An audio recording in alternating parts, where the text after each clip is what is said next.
So, with all that being said, that's kind of the rundown of the studio space. We're gonna run through a session I just worked on. This is a band called Fairmount. They're buddies of mine, and they are based locally and in Georgia, I believe. They're kind of indie. I would say they're kind of like, what are they kind of like? They're kind of like The Fray. They're kind of like, I don't know. There's indie alternative. Yeah, there's Fairmount, honestly. I don't really know a lot of bands that sound like them. So I would say kind of on this track, in most cases, with any artist, they'll say, hey, do you want to do drums on this? And most of the time I will say yes, because I never say no to anything. Or I never say, yes, you're right. I never say no to anything. So, because that's what you have to do in Nashville. You just say yes to everything until you can say no to things. And then that's how you climb the pyramid in Nashville. So I said yes to this because I wanted to play on this. It's not because I didn't want to. It's not just because I wanted to say yes. But they'll send me a track. Most of the time, some producer has done god-awful MIDI drums on it. Sometimes they're okay. Sometimes it's just really bad. Sometimes it's really hard to actually play with it. There's been times where they don't even play to a click, which is, I did one last week that wasn't to a click, and my God, that's pretty rough. It is just like a wave, and you are just trying to stay on that wave, and it's like all over the place. But most of the time, when somebody sends me a track, I like to say, hey, what's the BPM? Do you have a MIDI drum track? Do you have a reference of what you want this overall song to sound like? And lastly, do you have a reference of what kind of drummers you like? Most cases, everyone says, I like Travis Barker. And I go, that would sound awful on this song. Everyone's always like, I like Travis Barker. So I don't play Travis Barker. Honestly, I did one song one time. It was literally, it sounded like Lumineers, Mumford & Sons. And I did swells. I did everything with mallets. And the guy was like, I was thinking more Travis Barker. And I was like, what?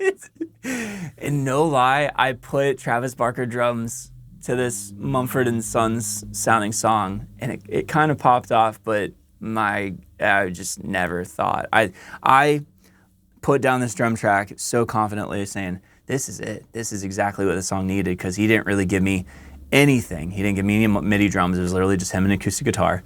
And I never thought that, of course, he added bass later to it, which would have helped me a lot.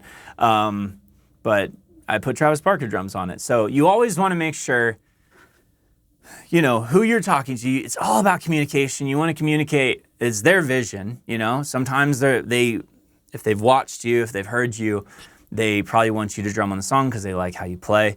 But you also want to communicate with them. What do they want? Because you don't want to send them something that they hate. You're giving them a piece of you. It's kind of vulnerable, and then they could literally just shoot it down, and then that kind of, it may hurt your feelings, but it's really all business. So on this one, they sent me a track. When I work with Fairmount songs, they are very nice and cool with being like, just be you, which is every drummer's dream.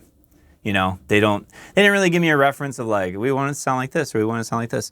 I kind of listened to this track and I was like, this sounds like, this could be like kind of John Mayer. This kind of could be kind of like Gavin DeGraw. So having an eclectic taste of music also helps you, kind of like figure where this fits, what drawer it fits in. So, I'll play you the track solo, and just so you can kind of hear what I was hearing first, and then we'll kind of go over how I dissected the drum parts. I will play it kind of a meat and potatoes version sometimes first, and then if I get fun, funky ideas, then I'll add those later, and then I'll kind of like do a second take with those. So, and they're like, hey, you know, I was just kind of thinking like keep it simple, because you definitely want to support the vocal, but you also want to kind of have a little fun and add a little, you know, a little oomph to it. So I will lay it down kind of straightforward, especially if they have a MIDI drum track. If they send you a version of like a drumless track, and then they send you a MIDI drum track, like 85% of the time, they're expecting something close to the bones of the MIDI track, because I guarantee you they've listened to it 100 times with that MIDI track, and it's gonna be hard for them to hear it a different way. And if they like it kind of like that, you can also ask like, how much do you want me to stick to this MIDI track? Or, you know, how far can I go off of it? Or do you just like absolutely hate the MIDI track? So it's back to communicating with them, because you want to give them a product that they love, and you want to be on something that you're also proud of, that has a bit of your soul, but like also makes the artist happy, you know? But yeah, we'll play this, kind of go through it. I'm not gonna play the whole thing, but give you kind of like a vibe of what it's like, and then we'll kind of go how I got the sounds together for it, you know, all that jazz. So